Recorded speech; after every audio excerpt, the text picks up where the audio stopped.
Good afternoon, everyone, and welcome. This is Twist Gaming, and we are live here at Dice Tower Con in sunny Orlando, Florida. Thank you all for joining us. As usual, I'm Matt. That's Josh over there, and we have the special guest for the afternoon right now, Isabella from Ares Games. Thank you for joining us. Yeah, thank you very much. Yeah, thank you. So first off, how's the con treating you so far? You having a good time? Great, yeah. This is such a nice show to like meet folks and kind of, it's not so much hustle and bustle. You get to play games and have fun. Absolutely. So what have you brought to show us this afternoon? She brought a giant stack. Yeah, this is a lot of stuff lots here. of good stuff. This is all what's kind of hot for us this summer. So starting with Sword and Sorcery. That was kind of our big release at Origins. We're still getting excited about it. Mm-hmm. So we wanted to. It's been on the hot list here at Dice Tower Con this whole weekend. So that's been really nice. Very cool. It's kind of like an old school dungeon crawl in a way. It's kind of got this role playing element. So you wake up. You're in the game, you wake up, you're one of 5 heroes. Okay. You can't really remember the life before that you had. You can't really remember what your afterlife was like, but you know that your soul has been shattered. Oh. And so when you wake up, you kind of have this like calling. You need to find the temple. So there's 7 scenarios in this game right here in this box. And this kind of takes you through kind of your journey to become the great hero you once were, as well as find that temple. So it's a campaign game, dungeon crawl? Yeah. Awesome. Yeah, so there's kind of this role-playing element, but everything is cooperative. All of the villains are AI, so you don't have to worry about that. You can play by yourself if you want. It's 1 to 5 players. Okay. Oh, fantastic. So what makes it unique is it's this campaign game, but there's no GM. There's no... nothing like that to worry about. Yeah, every time it's different. It's kind of half dice, half cards. Okay. And it is a campaign game, but how long is each individual scenario in the campaign or chapter? Or it's designed to be about like 2 hours. Okay. So that first game, of course, you got to take some extra time and set up all the pieces. First game's always longer. So that can add up to like extra like 40 to an hour to kind of make it all nice, but about 2 hours. Okay. That sounds really cool. Yeah. I'm excited. I love dungeon crawls. I love co-op. I mean, all that. I see Josh's eyes lighting up over there. He's very intrigued. And this thing is heavy as hell. How much does this go for? This is $80. $80. $80, yeah. That's a big box of stuff. It's a big box, and it looks gorgeous from what I can tell. And there's so really cool minis in it. Yeah, so I should have brought an open one, but this is the retail, and so the Kickstarter is just getting fulfilled right now. This was a Kickstarter a couple of years ago. Okay. And so we're just wrapping up with that. All right. Very cool. So what else we got next? I also brought another game that was a Kickstarter. This is This War of Mine. And so this is actually Galakta, one of their games. They're a Polish company, and we can actually open this up. They're a Polish company, and we are their English language partner here in the States and outside of Europe. So we've got this big board in here and all of these different character cards. Just like a crazy amount of tokens. I don't know if you can see in here. There's a lot of stuff in there. So I don't know. So the board gets totally filled up. It's a huge board. And so what's happening is there's all this stuff on the board, and you don't necessarily have to know what it is. It guides you through gameplay with this journal. So it's kind of another story-driven game. You are a citizen, and so all of the other players, they're aligned with you. You all live in this house together. Okay. You guys are all citizens of a war-torn country. Okay. So you just, the object of the game is to improve your livelihood and kind of get through a couple days of your life. You follow along in this journal right here. Yeah. And then decisions that you make play out in the book of scripts right here, which is like huge and thick, and there's all these different scenarios. Yeah. So it kind of has like this role-playing look, but it's really not at all. It kind of guides you more like a narrator would in a video game, because this is based on the video game, This War of Mine. So you guys take turns. All the players do.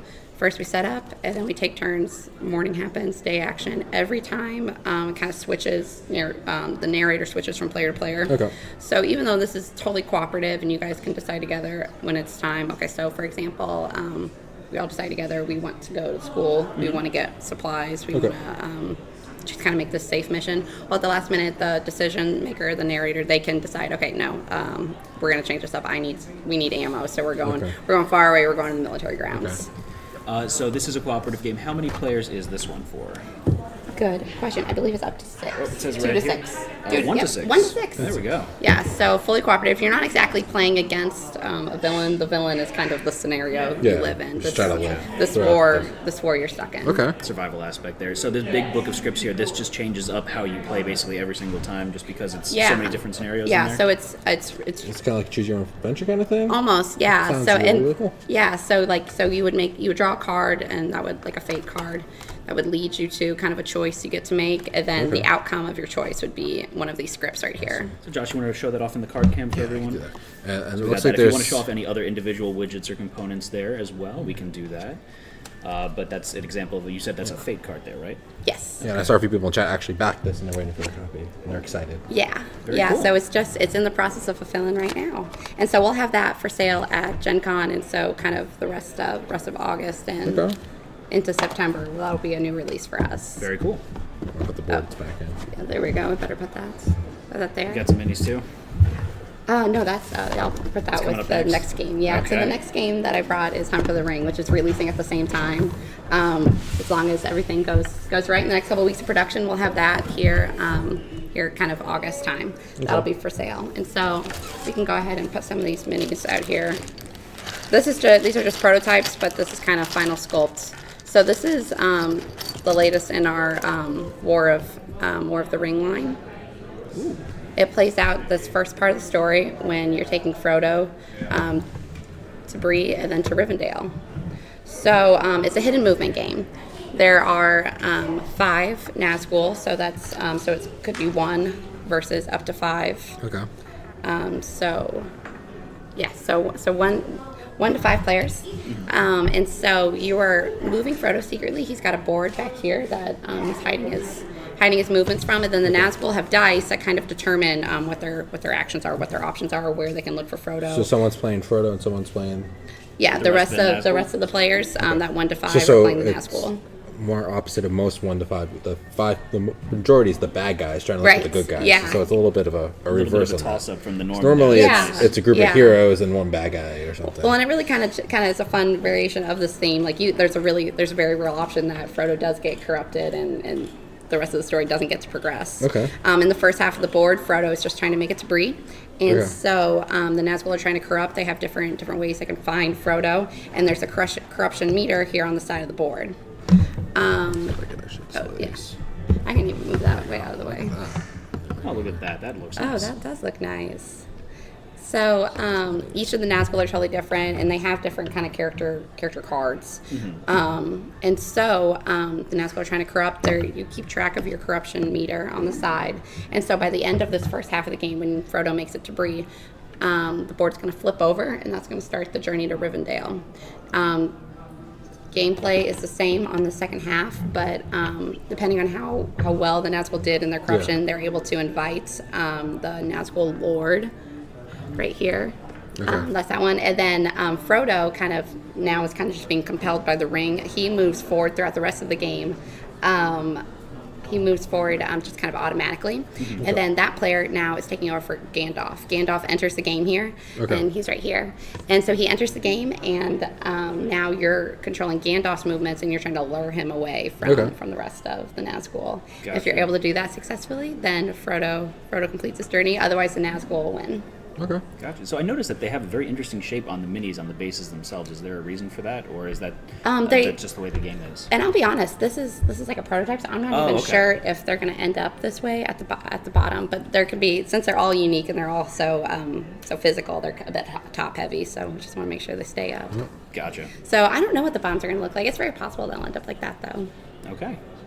Very cool. Very cool. So up next. Up next, we've got Divinity Derby, which is which is another Kickstarter of ours. We really like Kickstarter.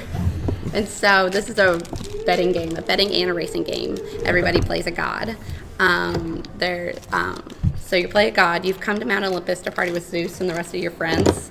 And after a couple rounds, you guys decide that it's time to start betting on the flying creatures around you. Of course. Okay. So there's this shared hand mechanic. So if the 3 of us were playing, you and I would share a hand, and then you guys would share a hand that I don't get to see. That's Okay, interesting. so there's a hand between each player. Yeah, and so everybody gets to move 2 cards at a time. You're moving forward these creatures, and kind of what motivates these movements are the bets that you made. So before the race even began, you would make 2 bets.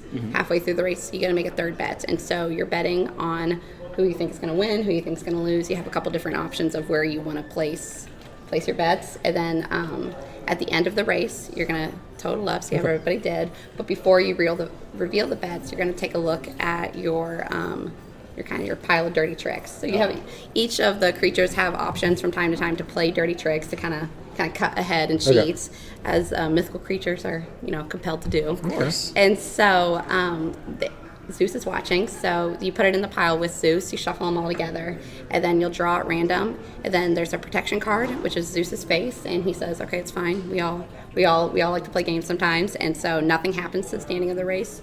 Or if you pulled out one of these creatures, they would be disqualified from the race, and that totally changes the standings. Oh, so they get caught in their dirty trick right there. Yeah, and so then you reveal the bets. You see how he did. There's three rounds of each game, and so that kind of determines victory points. One winner at the end. Very cool. All right. So do we have time to look at those, or are we about wrapping up? We're good on time. Okay. Okay. So I can just show you I just wanted to kind of show the last Friday cover. We're only treating it like a new release because we've got the expansion this summer. Okay. In the first game, there's a maniac, terrorizing Camp Apache, and then this summer, a new villain is joining, and that's a demon. And he has a very unheard of and unique villainous power where he enters people's dreams and terrorizes. And so that expansion will include that demon. And so we're gonna have a kind of a new layer to the board, new campers, new things like that. Okay. So it's a take on the traditional horror movie tropes there. Yeah. So the maniac, he's kind of an undead villain who rises from the depths of the lake, and we're actually going to have it. So in this second version, the demon can be hunting the campers while the campers are hunting the maniac, and the maniac is searching for the demon, and so on. So we'll just kind of add new terror to the game. Okay. Very cool. And then Master of the Galaxy, we're really excited about this one because this is our first 4X game we've ever had. And so this is going on Kickstarter on the 18th, July 18th. Awesome. Super cool. So that's coming up really quick for you guys. Yeah, so you're expanding your own kind of planets, and you're trying to control the galaxy. That sounds really cool. Yeah, so check us out on Kickstarter. Absolutely. So is there anything else that you want to talk about? This is it. This is what's hot this summer. The table full of games. That Yeah. we have right now. All right. All right. Well, thank you for joining us. We really do appreciate it, and thank you all for watching. Stay tuned, and we will be live in just a second with more games for y'all. But a big shout out again, and thanks to Isabella from AresGames. Thank you so We much really for having appreciate me. it. Yeah, thank you guys. Stay tuned, everyone, and see you in just a minute. We'll be right back.